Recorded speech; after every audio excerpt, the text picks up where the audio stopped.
Morning आशीष। देखिए आशीष, शुक्रवार का क्लोज भी बेटर था, है ना? किस लिहाज से? आई मीन लेट्स फॉरगेट अभी गिफ्ट निफ्टी क्या कर रहा है ना, सिर्फ इसको भूल जाइए। शुक्रवार के क्लोज में दोनों ही इंडिसेस ने 10 डेमा के ऊपर एक क्लोज दिया पहली बार बहुत दिनों बाद 20 डेमा को हिट किया था। बैंक निफ्टी में सुबह सुबह अगर आप देखें जो स्विंग आया, जिसमें आपने 54,000 के कॉलाइटर्स के ऊपर आपने 10 डेमा के ऊपर क्लोज दिया, उसमें तमाम banking stock futures frontline banks में शॉर्ट कवरिंग थी, तो क्लोज अच्छा था। उस दिन भी फॉरेक्स मार्केट में रुपए में स्थिरता थी, एक कमबैक था, क्रूड 103-104 की ट्रैजेक्टरी में था। रिएक्शन एफआईएस का भी स्ट्रांग था उसमें। देखिए आप कह सकते हैं कि 4,000 करोड़ रुपए की सेलिंग थी, ठीक है, बट उनका अलाइनमेंट जो था ना आशीष, वो सुस्त होते हुए क्रूड, संभलते हुए रुपए पर एक एक्सपायरी रेटेड स्विंग के लिए, देखिए मैं फिर कह रहा हूं, अभी गिफ्ट निफ्टी को भूल जाइए, एक एक्सपायरी रेटेड स्विंग के लिए प्रिपेयर्ड था। क्यों? दिखाता हूं आपको। 4400 करोड़ रुपए की उनकी सेलिंग थी, डीआईएस का 6,000 करोड़ रुपए का बैंक था, लेकिन बाजार हायर लेवल्स पर सस्टेन इसलिए हो गया क्योंकि नेट कैश था 200 करोड़ रुपए, 2,000 करोड़ रुपए का। इंडेक्स एफआईएस ने बाय किया 990 करोड़ रुपए का, जिसमें करीब 112 करोड़ रुपए का निफ्टी था। निफ्टी बैंक 825 करोड़ रुपए का। यानी एक चीज बिल्कुल सटीक थी आशीष के, क्रूड के रिट्रेसमेंट के बाद बाजार ज्यादा दाव खेल रहा था निफ्टी बैंक पे, ज्यादा दाव, क्योंकि वहां पे फार्मा और वहां पे आईटी कोलैप्स हो रहे थे, तो ज्यादा कंस्ट्रक्टिव अगर आप देखें स्टैट्स थे निफ्टी बैंक के। और उन्होंने इंडेक्स के शॉर्ट कवर किए 2,24,000 नेट शॉर्ट। यानी जब आज आपके पास एक बड़ा ब्रेक थ्रू है, आपको इस ट्रैजेक्टरी से बाहर निकलने का मौका है, तो आपके पास करीब एफआईएस के 2.25 लाख कॉन्ट्रैक्ट शॉर्ट हैं और उन्होंने स्टॉक फ्यूचर्स में तबीयत से बाइंग करी 4473 करोड़ रुपए की। अब लेके आइए आप कॉल्स की प्लेसमेंट। जैसे कि मैंने कहा कि एक एक्सपायरी रिलेटेड स्विंग के लिए निफ्टी प्रिपेयर्ड था।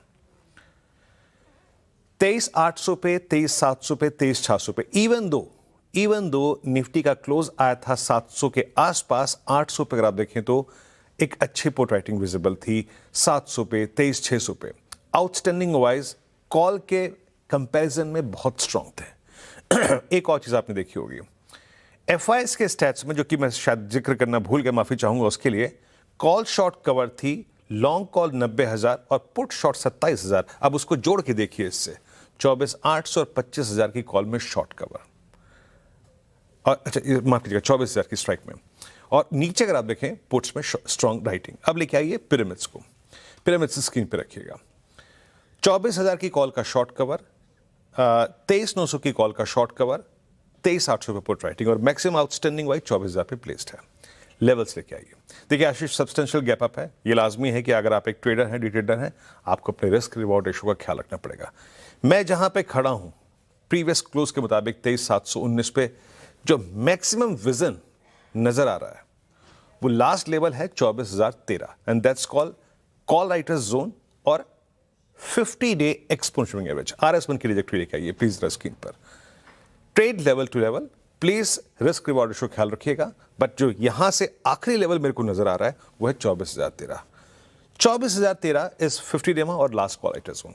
इसके ऊपर शॉर्ट कवरिंग आपको कहीं भी ले जा सकती है, उसको लेवल में कन्वर्ट करके मेंशन करना बहुत मुश्किल है, but still I will say 24080 is possible, but trade level to level. अभी मैं गेस नहीं कर सकता कि हम कहां ओपन देंगे, तो इसीलिए मैंने स्क्रीन पे मेंशन किए हैं लेवल्स।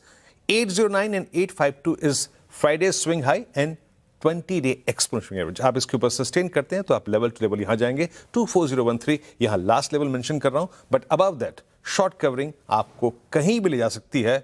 और प्लीज बेस लेके आइएगा स्क्रीन पे। अगर इस ओपन के बाद, क्योंकि ये ऐसा हुआ है लास्ट वीक में, क्रूड अगर ड्यूरिंग द डे फिर चलता है किसी खबर पे, कोलैप्स अब उन्हीं सर्कमस्टेंसेस में पॉसिबल है, या तो हम अपना प्रीवियस क्लोज जो कि 10 डेमा है वो छोड़ दें, या फिर बेसमेंट को तोड़ दें। Collapse in that case possible only. Nifty bank जैसे कि मैं कह रहा हूं कि मौजूदा व्यवस्था में जब आप 10 डेमा के ऊपर क्लोज हुए हैं और क्रूड का इतना शार्प रिट्रेसमेंट है, better index to chase is Nifty bank. Substantial short है तमाम स्टॉक फ्यूचर्स में, चाहे वो HDFC बैंक हो, ICICI बैंक है, and most specially PSU bank post numbers जो SBI के हुआ था। सडनली 54,000 पुट राइटर्स का जोन बन गया है, और ये आपका क्लोज आया 10 डेमा के ऊपर। लेवल्स लिखे आइए स्क्रीन पर। यहां पर जो मैंने बात कही निफ्टी के परिप्रेक्ष्य में 24,013 डेमा, यहां पर निफ्टी बैंक के केस में वो आता है करीब करीब समझिएगा आप 54,353। That's called 20-day exponential average. उसके बाइसेक्ट होने के बाद Nifty bank is prepared for 689, 798 और even 55,000। So keep your risk reward ratio better during the day, वो आपको खुद तय करना पड़ेगा। बट ये है पहला मेक और ब्रेक लेवल, इसके ऊपर 55,000 की ट्रैजेक्टरी खुल जाएगी और बेसमेंट स्क्रीन पर रखिएगा collapse reversal only in case of violation of basement, जहां पर पुट राइटर्स का जोन है और 10 डेमा है। आशीष quickly